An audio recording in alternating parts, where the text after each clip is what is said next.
حضور سید عالم صلی اللہ علیہ وسلم بیٹھے تھے تو حضور نے فرمایا شراب یہ نشہ یہ برائیوں کی ماں ہے. اور پھر حضور نے ایک مثال بیان فرمائی.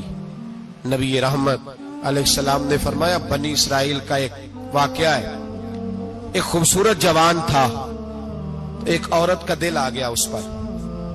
یہ یاد رکھ لیں, ہم لڑکوں کو منع کرتے رہتے ہیں لیکن ہمیں گھر کی بچیوں پر بھی توجہ دینی ہوگی, ہمیں ان کے فون پر بھی نگرانی کرنی ہوگی, ہمیں وہاں بھی غور کرنا ہوگا.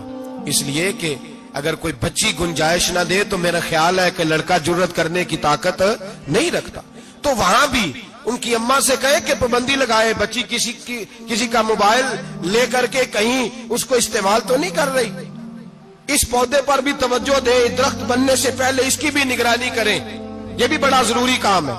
عورت کا دل آ گیا تو نبی پاک علیہ الصلوۃ والسلام فرماتے اس نے کوئی بہانہ لگایا, کسی کو کہا کہ اس نوجوان کو بلا کے لاؤ, اس کو کہو کہ ہم نے کوئی گواہی لینی ہے تجھ سے. وہ نوجوان آیا, ایک کمرے میں داخل ہوا تو اگلے کمرے میں لے گئے, وہاں داخل ہوا تو اس سے اگلے کمرے میں لے گئی, وہ داخل ہوا تو اسی طرح 7 مکفل کمروں میں لے گئی. میرے کریم رسول میرے محبوب پاک علیہ السلام فرماتے ہیں, صحابہ کو سمجھا رہے ہیں میٹھے لب و لہجے میں, فرماتے ہیں جب سب سے پچھلے کمرے میں لے گئی تو ایک لڑکا بندھا ہوا تھا وہاں رسیوں سے, شراب کا پیالہ پڑا ہوا تھا.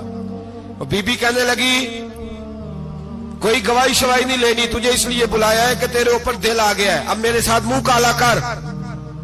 تو وہ جوان کہنے لگا نہیں, میں نے اپنے نفس کو پاک رکھا ہوا ہے, میری نظر بھی پاک ہے, دل بھی پاک ہے, اور اس کی برکت یہ ہے کہ رب نے میری روح کو بھی پاک رکھا ہوا ہے, تو میں یہ حرکت نہیں کر سکتا. پاک لوگ پلید کاموں کی جانب توجہ نہیں کرتے, میں یہ حرکت نہیں کر سکتا. اقبال نے اپنے بیٹے کو دعا دی تھی, اس نے کہا تھا حیا باقی نہیں ہے زمانے کی آنکھ میں, خدا کرے کہ رہے تیری جوانی بے داغ, خدا کرے کہ رہے تیری جوانی بے داغ. کہا میرے ساتھ منہ کالا کر, اس نے کہا میں نہیں کرتا. کہنے لگی چل پھر اس کو قتل کر, اس کو میں نے باندھا ہوا.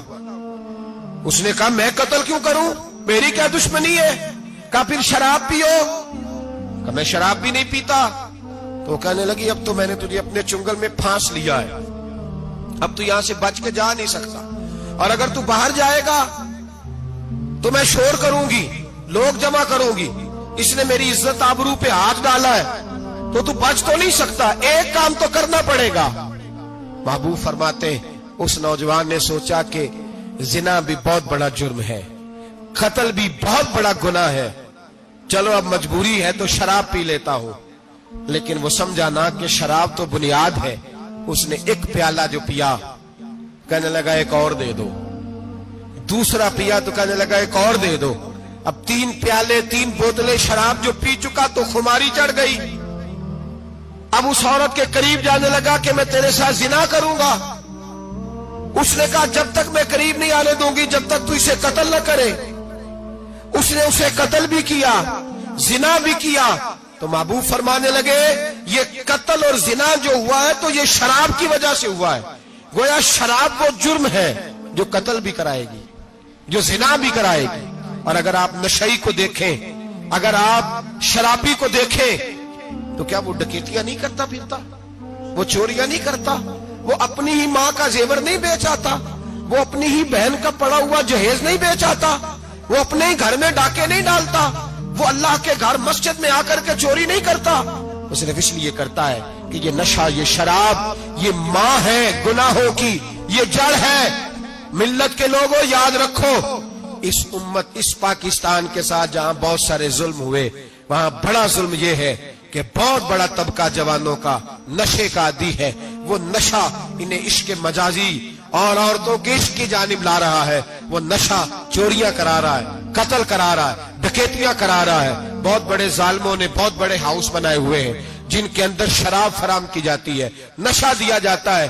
میں نے تو ایسے ایسے لفظ سنے کہ الیکشن کے دنوں میں ووٹ لینے کی خاطر سیاستدان انہیں نشہ فراہم کرتے ہیں, انہیں باندھ کے رکھتے ہیں, روز تمہیں پڑیا ملے گی, ووٹ ہمیں ڈالنا. اتنا ظلم, اتنی زیادتی, اتنا جبر, ایک انسان کے ساتھ کھیلنا. لوٹ آؤ, پکڑو ان کا دامن, اپنے گھروں کو بچاؤ, اپنے دوستوں کو بچاؤ. جاگو جاگو امت کے لوگوں جاگو, میرے نبی پاک صلی اللہ علیہ وسلم کے کلمہ گو لوگوں کو بچاؤ.